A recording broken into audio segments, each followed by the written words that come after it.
ষষ্ঠ শ্রেণী থেকে দশম শ্রেণী পর্যন্ত আমাদের দেশে কৃষি শিক্ষা পড়ানো হয়, কিন্তু এই কৃষিকে যে পড়ানো হয় এটা কৃষির যে একটা বিজ্ঞান সেটা আমাদেরকে এখনো পর্যন্ত কোনো শিক্ষক বলে নাই, এখনো বলে না।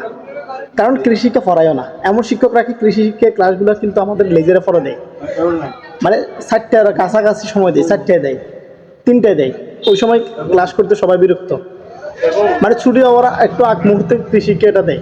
কিন্তু কৃষি শিক্ষাটা অনেক সময় ক্লাসও হয় না, ছুটি দিয়ে দেয়, মানে এক বছরে মনে হয় 1 মাস ক্লাস হয় কিনা সন্দেহ আছে। কিন্তু এই কৃষি শিক্ষাটা আমাদেরকে যেভাবে শিখিয়েছে বইয়ে লিখি লিখি, আমরা শুধু পরীক্ষার সময় লিখি, পরীক্ষা দিয়ে পাস করে আসছি, A+ পেয়েছি।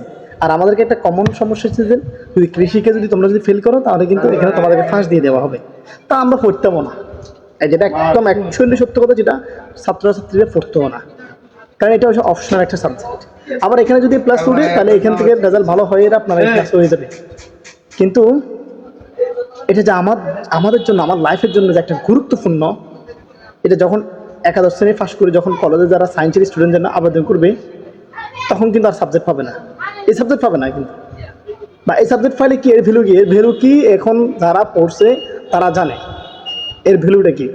আমাদের দেশে আমরা জানি, ছোটোবেলা থেকে শিখেছি যে আলু কীভাবে রোপণ করতে হয়, কীভাবে আলু উঠাতে হয়, আলু কখন সিজন, মৌসুম কী, মরিচ কীভাবে চাষ করতে হয়, ফুল কীভাবে চাষ করতে হয়, এটা আমাদেরকে কিন্তু বই কলমে শিখেছি। কিন্তু আমাদেরকে একজন শিক্ষকও আজকে মাঠে চলো, জমিন কীভাবে সাজ দিবে, জমিন কীভাবে আগাছা পরিষ্কার করবে, জমিন কীভাবে মারামারি করবে, মাটি কতটুকু, কোনটা দোআঁশ মাটি, কোনটা বেলে মাটি, কোনটা এঁটেল মাটি, মাটি কি সেটা আমরা জানি না, শুধু দোআঁশ মাটি, এঁটেল মাটি, বেলে এঁটেল মাটি, বেলে দোআঁশ মাটি।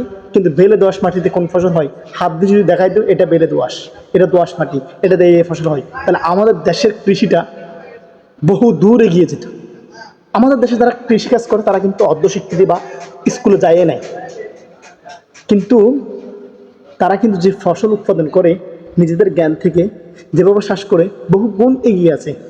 কিন্তু শিক্ষিত জেনারেশন যদি এই কৃষিকাজে যদি আসতো, এই বইয়ে প্রস্তুত পড়ে যদি এবং প্র্যাকটিক্যাল যদি করতো, আমার বিশ্বাস আমার দেশের কৃষি বহু দূর এগিয়ে যেত, আমার দেশের কৃষি পণ্য বিদেশে রপ্তানি হতো, এটা আমি বিশ্বাস করি।